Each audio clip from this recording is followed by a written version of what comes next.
네, 미국이 우리 시간으로 오늘 밤 11시부터 호르무즈 해협을 봉쇄하겠다고 예고했죠. 이란 측도 곧 현재의 유가를 그리워하게 될 것이라며 추가 가격 폭등을 예고했고 트럼프 대통령도 이 가을까지 유가가 더 높아질 수 있다라고 고유가 가능성을 인정했습니다. 이 관련 내용 김재천 서강대 국제대학원 교수, 김광석 한양대 겸임 교수와 함께 이야기 나눠보겠습니다. 어서 오세요. 어서 오세요. 안녕하세요. 김재천 교수님께 먼저 이거 좀 네. 여쭤봐야 될 것 같은데 트럼프 대통령이 깜짝 역공 카드를 꺼냈습니다. 네. 우리도 호르무즈 막아버리겠다는 건데 이거 네. 뭐 이란 고립시키려는 작전입니까? 어떻게 봐야 되죠? 지금 상황에서 예. 이란이 가지고 있는 거의 유일한 지렛대가 호르무즈 해협 봉쇄 그리고 이제 통제 카드인데 트럼프 대통령 입장에서는 이 카드만 뺏어오면은 앞으로 협상에서 이란으로부터 큰 양보를 얻어낼 수 있다. 예. 핵에 관련된 그 협상에서 큰 양보를 얻어낼 수 있다라고 생각을 하는 것 같아요. 그래서 두 가지 조치를 취했는데 하나가 이 호르무즈 해협 안쪽에서 실질적으로 그 위험 지역에서 기뢰를 제거하는 작업, 이제 소해 작전이라 그러죠. 소해 작전에 들어갔다라는 보도가 나오고 이제 두 번째가 봉쇄 카드인데, 그러니까 뭐 일종의 역봉쇄라고 할 수가 있겠죠. 호르무즈 해협 안쪽에서 실질적으로 호르무즈 해협을 장악하려는 어떤 그런 군사적인 봉쇄라기보다는 호르무즈 해협 바깥에서 약간 제재형 봉쇄라고 볼 수 있을 물자를 것. 들어가는 걸 막는 거군요. 들어가는 것도 막고 예. 나오는 이란의 유조선은 일단 좀 막아서 경제적인 타격을 입히겠다라는 것인데, 하지만 이럴 경우에는 글로벌 유가가 다시 치솟는다라는 그렇죠. 그런 약간 자해성, 어떻게 보면 역봉쇄라고 할 수가 있을 것 같고, 왜냐하면은 많은 국가들은 사실 이 라라카 섬 바로 위쪽 그리고 바로 아래쪽에 그 좁은 항로를 통해서라도 하루에 10척이라도 조금 이 호르무즈 그렇죠. 해협을 좀 빠져나오고 있는 그런 모습을 좀 더 예. 보고 싶어 하거든요.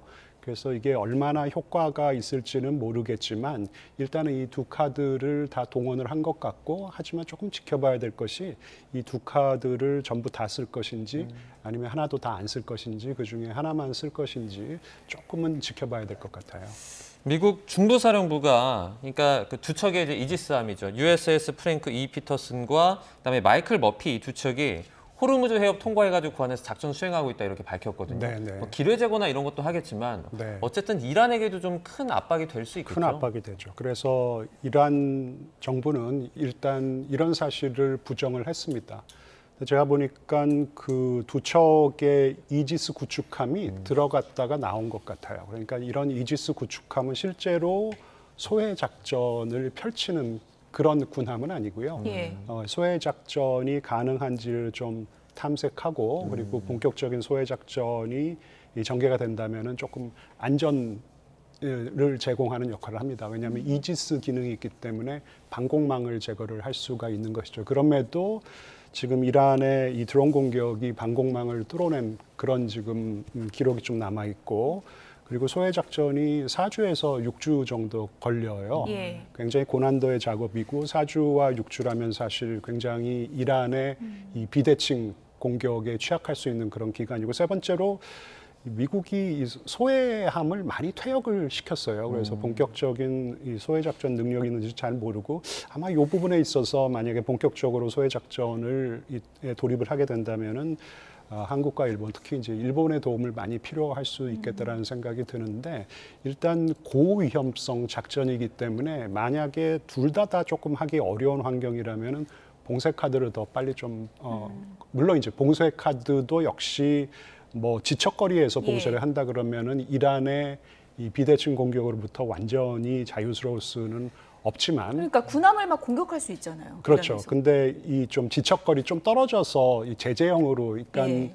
뭘 지근거리에서 봉쇄를 한다기보다는 조금 검사를 하겠다라는 것이죠. 너희들이 이란 국적의 유조선인지 아니면은 또 이란의 그 좁은 항로, 지금 사실 그 항로는 국제 표준 항로가 아니에요. 그래서 예. 이란이 나름대로 뭔가 안전을 제공하고 거기에 대한 비용을 청구할 수 있는 근거가 전혀 없다고는 할 수 없거든요. 하지만 이게 지금 미국 입장에서는 굉장히 불만족스러운 것이니까 돈을 내고 나왔는지를 조금 검사를 하겠다라는 것이기 때문에 조금은 더 안전하다고 할 수 있지만, 사실 이 호르무즈 해협 봉쇄 상황을 지금 타개해내겠다 그러면 사실 소외 작전을 하는 게 맞죠. 그럴 네. 경우에는 신랑로를 갖다가 구축하는 것이고 그럴 경우에는 호르무즈 해협이 열릴 수 있는 정말 계기가 될 수 있습니다. 이번 뭐 협상 테이블에 어떤 얘기가 오갔고 어느 정도 접점을 찾았는지 정확히 알려지진 않고 있는데 미국이 같이 관리하자 호르무즈 이런 얘기를 했다는 내용도 좀 알려지고 있거든요. 어떻게 보세요? 사실 뭐 그거는 이 트럼프 대통령이 즉흥적으로 몇 번 얘기를 했던 것 같아요. 그렇다고 아예 생각이 없었던 것 같지는 않고요. 왜냐하면은 전쟁 초기에 아야톨라와 함께 호르무즈 해협을 같이 통제하고 싶다라는 얘기를 한번 한 적이 있어요. 그러니까 뭔가 돈이 되는 어떤 그런 사업이라면은 트럼프 대통령은 좀 비즈니스맨적인 어떤 본능으로 그런 사업에 관심을 보였는데 사실 뭐 국제법적으로 말도 안 되는 것이기 때문에 결국은 이제 한 두어 번 정도 입장을 바꿨는데 지금은 이란이 그런 통제권을 행사하면 안 된다라는 입장이었고 그랬기 때문에 그런 통제권을 지금 뺏어오기 위해서 이런 봉쇄 그리고 이제 호르무즈 해협을 열기 위해서 소해 작전에 돌입할 어떤 그런 개연성을 내비친 것이죠. 네. 자, 미국이 호르무즈 해협 역봉쇄를 예고를 하면서 이 원유 공급 차질 우려가 다시 확산하고 있습니다. 다음 달 에너지 위기설 속에서 정부는 당장 비축유를 풀지 않을 정도라면서 시장을 안심시켰는데요. 화면 먼저 보도록 하겠습니다. 네, 좀처럼 진정되지 않은 중동 정세 속에 김정관 산업통상부 장관이 5월 에너지 위기설에 일단 선을 그었습니다. 확보한 5월 원유 물량이 평상시에 80% 정도로 늘었다며 비축유조차 풀지 않을 수준이라는 겁니다. 이번에는 정부 비축유를 발생을 하지 않고 4월 달, 5월 달이 넘어갈 수 있을 것 같습니다. 지금 현재 물량에다가 기업들이 자발적으로 가지고 있는 재고들이 좀 있어서 네, 그렇다고 손 놓고 종전만 기다릴 수는 없겠죠. 정부는 카자흐스탄과 미국산 등 대체유 확보에도 속도를 내고 있습니다. 또 비닐 원료인 나프타 공급량도 다음 달 안에 평소의 80% 수준으로 회복이 되고 점차 더 안정화될 것으로 내다봤는데요. 당장은 견뎌보겠지만 미국과 이란이 서로 호르무즈 해협을 인질로 삼은 상황에서 언제까지 위기를 버틸 수 있을지 걱정은 여전합니다. 네, 일단은 이제 뭐 산업통상부 장관의 말에 따르면 네. 당장은 원유 수급에 문제는 없어 보여요. 네, 말씀 그대로입니다. 다만 뭐 이 말씀을 평론적으로 어떻게까지 말씀드려야 될지 좀 고민은 되는데 예. 예를 들면 환율이 막 불안할 때 외환 당국은 환율을 안정화하겠다라는 구두 개입 절차가 있지 않습니까? 네네. 마찬가지로 그런 결에서 김정관 산업통상부 장관이 우리나라 원유 충분하다라는 발언을 통해서 시장의 불안을 조금 잠재우기 위한 의지가 상당 부분 있어 보인다라는 의견도 좀 드려봅니다. 다만 여기 워딩 중에서 10%포인트 더 늘어서 80% 수준이다라는 이야기는 평시 도입량 대비입니다. 그러니까 지금 80%로 충분히 확보하고 있다는 것이 아니라 우리 한국이 평상시에 원유를 예를 들어 100만큼 갖고 있는데 그 평상시 대비 80이니까 80 정도밖에 못 갖고 있다. 아직 부족하긴 하네요. 예, 부족한 상황입니다. 다만 제가 드리고자 하는 의견은 뭐냐면 호르무즈 해협의 봉쇄 조치가 어떻게 전개될지, 네. 중동 전쟁이 얼마나 장기화될지, 혹은 지금 굉장히 위험한 것은 미국이나 인도의 참전 양상으로 가게 될지 그런 전쟁의 경과는 그 누구도 예측할 수 없어요. 예. 그렇게 된다면 추가적으로 나프타를 비롯한 원유 공급 수급이 상당한 차질이 있을 수 있겠고요. 지금도 원유 정제 산업 영역에서 가동률이 한 40%로 줄었습니다. 줄다 보니까 나프타나 플라스틱 용기 생산 자체가 줄기 때문에 지금 산업에서는 굉장한 지금 눈물이 막 쏟아지고 있는 상황이라고 제가 평가를 하고 싶습니다. 예를 들면요, 지금 남부 쪽 그쪽 지역에서 석유화학 산업 단지 이런 지역, 여수 지역을 비롯한 이런 지역은 산업 자체가 완전히 멈추고 원래부터 경기가 안 좋았는데 지금 구조조정이 대거 일어나고 있고 그리고 그런 원자재나 부품을 수급해서 수요처에게 납품하는 물류업체들도 일자리가 완전히 줄어드는 이런 일들이 벌어졌기 때문에 안심할 상황만은 아니다라고 의견 드리고 싶습니다. 어쨌든 뭐 과도한 걱정도 좀 자제해야겠지만 어쨌든 호르무즈 지금 상황이요. 오늘 네. 트럼프 미국 대통령이 가을까지 지금 여름도 안 왔는데 네. 가을까지 유가가 오를 것 같다 이렇게 얘기를 했잖아요. 네, 맞습니다. 기본적으로 향후 이 호르무즈 해협 봉쇄 조치의 경과, 또 전쟁의 전황 이런 것들에 따라서 국제 유가의 흔들림은 계속 있을 수 있겠습니다. 그래서 전망을 해보겠는데 이 중동 전쟁의 장기화 4월을 넘어서 5, 6월까지 지속된다라는 전제하에서는 국제 유가가 120달러까지 오를 수 있다라고 보통 기관들이 전망하고 있고요. 만약에 이 전쟁의 양상이 격화되고 그런 경황으로 가게 된다면 150달러까지도 갈 수 있다라고 의견을 갖고 있습니다. 이렇게 되면 소위 수입 원유 가격, 우리나라 입장에서는 수입 원유 가격이 오를 수 있죠. 그래서 지금의 국제 유가가 안심할 만한 상황은 아니다라고 의견을 드려보고 싶습니다. 미국이 호르무즈 해협을 이렇게 같이 봉쇄를 하게 되면 사실 네. 그 옆에 아덴만 아래에 있는 그 홍해 쪽 있지 네, 않습니까? 그렇습니다. 그쪽도 혹시 이렇게 막히지 않을까라는 우려가 커지고 있는데 만약에 거기가 막히면 그 위에 뭐 운하도 막힐 테고 기름값은 얼마까지 좀 오를 수 있나요? 그러니까 기름값의 상승 속도가 앞에 말씀하셨던 것처럼 바브엘 만데브 해협이 있고요. 홍해 지역. 그리고 지금 호르무즈 해협. 네. 호르무즈 해협을 통행하는 그 원유 수송량이 원래 한 20에서 23%. 그리고 역시 바브엘 만데브 해협을 통과하는 원유 수송량이 10%. 그러니까 합하면 그 충격은 더 커지죠. 네. 근데 후티 반군이 아무래도 지금 호르무즈 해협에서 이렇게 전운이 더 고조되는 국면에서는 이란과 함께 공조 작전을 할 수도 있겠다라고 가정할 수 있거든요. 그러니까 그런 전운이 더 고조되고 있는 거예요. 그러니까 그럴 상황에서는 국제 유가가 120달러까지 치솟을 수 있고요. 그리고 말 그대로 이런 조치가 장기화까지 이어진다면 예. 150달러 고점을 기록할 수도 있겠다고 의견을 드리고 싶습니다. 일단 뭐 협상은 결렬되면서 좀 먹구름은 낀 것 같고 이란에서는 지금 유가를 그리워하게 될 것이다 이런 뭐 협박까지 했는데 어쨌든 지금 이란 입장에서는 우리는 버틸 힘이 있다. 그리고 지금 최악의 상황은 조금 전에도 이제 언급이 됐지만 홍해까지 막을 수 있는 카드가 이란 손에 있는 거 아니겠습니까? 네.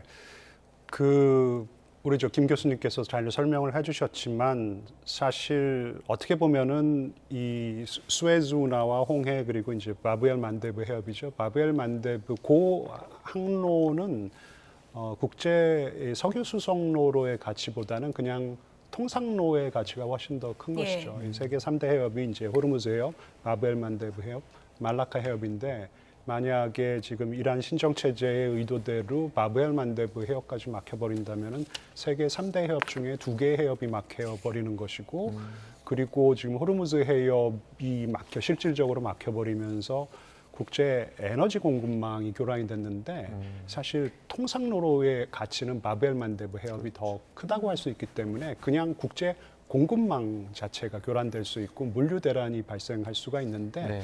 하지만 후티 반군이 그렇게 의미 있는 어떤 공격을 감행해서 바벨 만데브를 장악하는 것은 사실 군사적으로 결코 쉽지는 않은 상황입니다. 그 점을 좀 감안을 해야 될 것 같고요. 이란으로서는 어쨌든 간에 호르무즈 해협 지금 실질적인 봉쇄 상황 그리고 통제권을 잃어버린다고 하면은 사실 이 미국의 앞으로 이제 협상 전략에 속수무책일 수가 있는 것이기 때문에 소해 작업이 의미 있게 진전이 된다 그러면은 분명히 군사적인 옵션을 실행에 옮길 가능성이 굉장히 크다고 봐야 되겠죠. 그리고 봉쇄 상황 같은 경우에도 통제권을 잃게 된다고 생각을 하면은 분명히 뭔가 조금 강압적인 방법을 동원할 수밖에 없을 것 같아요. 그래서 앞으로 이 협상이 재개가 된다 그러면은 이 호르무즈 해협 상황이 가장 중요한 변수가 될 것 같습니다. 종전 협상 이렇게 결렬되면서 사실 지난주에 주식 산 분들 있잖아요. 네. 어제 마음 철렁한 분들 많으셨을 것 같아요. 네. 그런데 오늘 보니까 뭐 사이드카가 발동된다든지 이런 네. 아주 심각한 하락은 좀 나오지 않은 것 같아요. 네, 그 부분 뭐 이 자리에서도 여러 차례 말씀을 드렸었는데 원래 전쟁이 발발했을 때 예를 들어서 2월 말로 돌아갈게요. 그리고 그 다음 날 하메네이 사망 사태가 발표됐을 때 이럴 때는 주가의 요동이 변동폭이 마이너스 10 플러스 10입니다. 그러다가 전쟁이 어느 정도 한 일주일 정도 지속될 때는 전쟁의 격화, 장기화 이런 것을 공포감을 가질 때 또 주가가 떨어지겠죠. 한 일주일 정도 지나면 그 등락이 5% 내외로 상하회 이렇게 종종 진행되다가 지금 같은 경우는 전쟁이 나름 2개월째 지속되고 있다 보니까 전쟁이 주가에 미치는 영향이 다소 완화되고 있다. 그래서 그 진폭이 좀 줄어들고 있다. 이렇게 해석을 할 수 있겠고요. 가장 극단적인 사례가 러우 전쟁이죠. 러우 전쟁이 지금 4년 2개월 이상 지속되고 있는데 그러면 러우 전쟁의 경과에 따라서 주가 영향을 받지는 않잖아요. 마찬가지로 전쟁의 장기화는 코스피의 등락을 다소 완화시킨다 하고 해석을 할 수 있겠고 이게 첫 번째고요. 두 번째 의견을 드린다면 이 결렬이 나름 여지를 둔 결렬 아니겠는가. 예. 어쨌든 대세는 전쟁의 격화나 장기화가 아니라 종전을 향해서 가고 있는 것 아닌가라고 또 시장이 해석을 하고 있기 때문에 아예 판이 엎어진 건 아니다라는 아니다. 해석이다. 예, 그래서 예. 조만간 또 긍정적인 소식이 들어오지 않겠느냐 예. 하는 종류의 생각들도 시장에서 많이 반영되고 있기 때문에 그런 것들도 같이 감안한다면 주가의 상하방 이렇게 진폭이 그렇게 크지는 않을 수 있다라고 의견을 드리겠습니다. 네, 일단은 뭐 다시 만날까 이 부분이 가장 큰 관심사일 텐데 대면 협상이 다시 이루어지려면 물밑에서 어떤 부분에 진척이 생겨야 다시 만날 조건이 좀 만들어질까요? 일단은 이 호르무즈 예. 해협 상황이 어느 국가에게 좀 유리하게 전개가 될지가 가장 중요한 변수가 될 것 같습니다.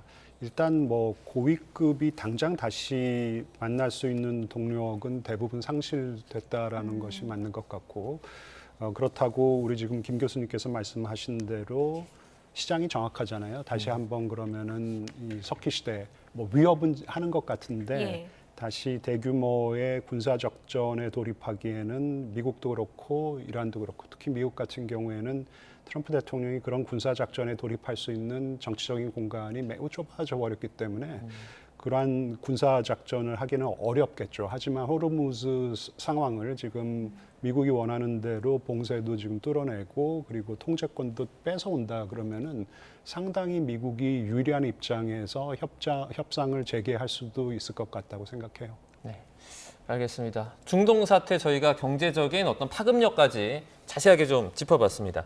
김재천 서강대 국제대학원 교수 그리고 김광석 한양대 겸임 교수와 함께했습니다. 고맙습니다. 고맙습니다. 네, 감사합니다. 감사합니다.